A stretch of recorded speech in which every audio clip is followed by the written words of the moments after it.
IPL মানেই অর্থের ঝনঝনানি। এই টুর্নামেন্ট খেলতে পারলে খেলোয়াড়দের পকেটে ঢোকে বড় অঙ্কের অর্থ।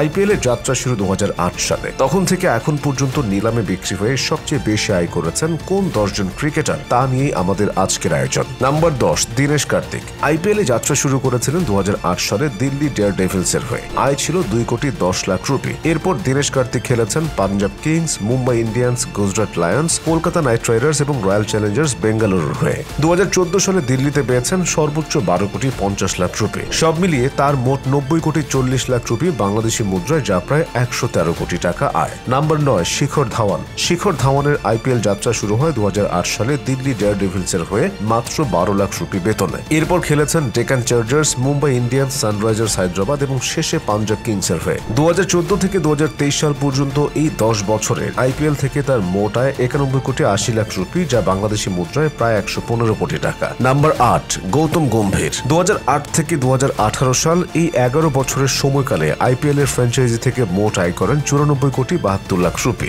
যা বাংলাদেশি মুদ্রায় 133,70,00,000 টাকা। গম্ভীর বর্তমানে ভারত জাতীয় দলের প্রধান কোচ। Number 7, ABD Villiers. 2008 থেকে 2021 পর্যন্ত দিল্লি ডেয়ার ডেভিলস এবং রয়্যাল চ্যালেঞ্জার্স এর হয়ে খেলেন দক্ষিণ আফ্রিকান কিংবদন্তি এবিডি ভিলিয়ার্স। 2008 থেকে 10 সাল পর্যন্ত দিল্লিতে প্রতি মৌসুমে 1,30,00,000 রুপি আয় করেন। 2011 সালে রয়্যাল চ্যালেঞ্জার্স বেঙ্গালুরুতে যোগ দিয়ে পান 5 কোটি রুপি। 14 বছরের এই যাত্রায় তার মোট আয় দাঁড়িয়েছে 102,50,00,000 রুপি, যা বাংলাদেশি মুদ্রায় 144,68,00,000 টাকা। নাম্বার 6, সুরেশ রায়না। তাকে বলা হতো মিস্টার আইপিএল। একটা সময় আইপিএল এর সর্বোচ্চ রান সংগ্রাহক ছিলেন। টানা সবচেয়ে বেশি ম্যাচ খেলার রেকর্ডটাও তার। সেই সুরেশ রায়না আইপিএল এর প্রথম আসরে বিক্রি হন 2,60,00,000 রুপিতে। তাকে কিনে নেয় চেন্নাই সুপার কিংস। চেন্নাই নিষিদ্ধ হলে 2016 সালে গুজরাট লায়ন্স দলে নেয়। 2010 থেকে 2021 সাল পর্যন্ত সব মিলিয়ে রায়নার আয় 104,05,00,000 রুপি, যা বাংলাদেশি মুদ্রায় 146,87,00,000 টাকা। নাম্বার 5, সুনীল নারায়ণ। আইপিএল এ সুনীল নারায়ণের পুরো ক্যারিয়ার কেটেছে কলকাতা নাইট রাইডার্সে। 2012 সালে 3,50,00,000 রুপিতে তাকে দল নেয় কলকাতা। সর্বশেষ আসরে তার দাম বেড়ে 12 কোটি রুপিতে পৌঁছায়। বিদেশি ক্রিকেটারদের মধ্যে আইপিএল এর নিলাম বা খেলোয়াড় ধরে রাখা থেকে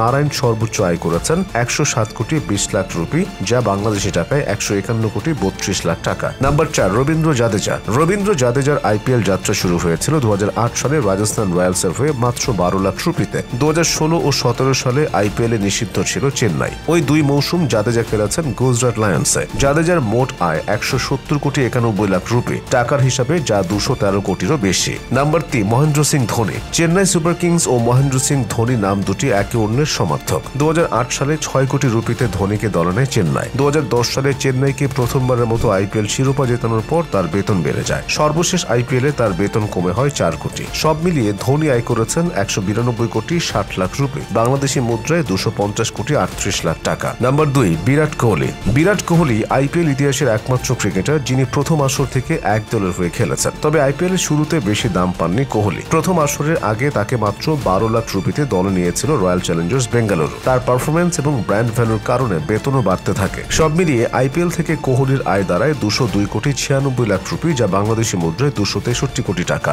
নাম্বার 1, রোহিত শর্মা। রোহিত শর্মার আইপিএল যাত্রা শুরু হয়েছিল ডেকান চার্জার্স এর হয়ে। 2008 সালে হায়দ্রাবাদ ভিত্তিক দলটি তাকে দলে নিয়েছিল 4,80,00,000 রুপিতে। 3 মৌসুম পর 2011 সালে আইপিএল মেগা নিলাম থেকে তাকে 9,20,00,000 রুপিতে দলে নেয় মুম্বাই ইন্ডিয়ান্স। তখন থেকেই মুম্বাই রোহিতকে ধরে রেখেছে। সব মিলিয়ে রোহিত আইপিএল থেকে আয় করেছেন 216,30,00,000 রুপি।